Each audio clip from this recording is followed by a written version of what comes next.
అదే RTV app వార్తల్ని క్షణాల్లో చదివే అవకాశం ఉంటుంది. ఒక న్యూస్ పేపర్, ఒక టెలివిజన్ ఛానల్ మీ చేతుల్లో ఎప్పుడూ ఉంటాయి. శ్రీ రామోజీరావు గారి మరణం తెలుగు జాతి యావత్తుకి తీవ్ర దిగ్భ్రాంతి కలిగించింది.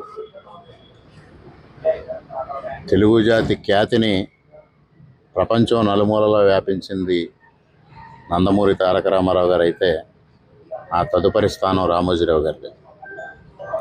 మీడియా రంగంలో ఒక సంచలనం. అదేవిధంగా ఫిలిం సిటీ ద్వారా ఒక అత్యద్భుతమైన ఆవిష్కరణ, ప్రపంచానికి సంబంధించిన ఆవిష్కరణ తెలుగు నేలలో జరగడం అనేది మనందరం గర్వించాల్సిన అవసరం ఉంది. అటువంటి అద్భుతమైన వ్యక్తి, మేధో సంపత్తి కలిగిన వ్యక్తి, అటు వ్యాపార రంగంలోనే కాకుండా ఇది సమాజ హితం కోసం అనేక కార్యక్రమాలు చేపట్టిన మహానుభావుడు రామోజీరావు గారు.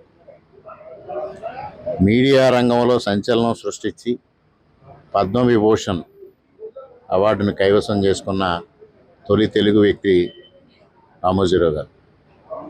అటువంటి వ్యక్తి మరణించారనడం అనేది తెలుగు జాతి యావత్తు దిగ్భ్రాంతికి లోనైంది.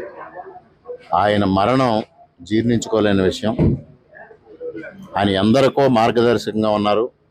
ముఖ్యంగా మీడియా రంగాన్ని విలువలతో నడిపిన వ్యక్తి. మీడియా రంగంలో అత్యంత విశ్వసనీయత కలిగి, విలువలు కలిగి, ఒక నిబద్ధతతో మీడియా రంగంలో ముందుకెళ్ళిన వ్యక్తి రామోజీరావు గారు.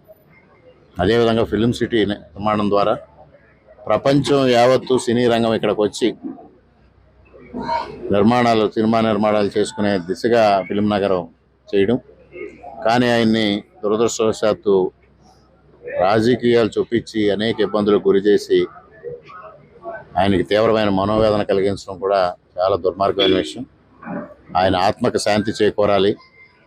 ఆ మహానుభావుని స్ఫూర్తి తెలుగు వారందరికీ ఉండాలి. అదేవిధంగా వారి కుటుంబ సభ్యులకు కానీ, మీడియా రంగంలో కానీ, ఈనాడు, ఈటీవీ, ఫిలిం నగరు, ఇవన్నిటి సిబ్బంది, రామోజీ సంస్థల సిబ్బందికి కూడా నా ప్రగాఢ సానుభూతి తెలియజేసుకుంటా ఉన్నా.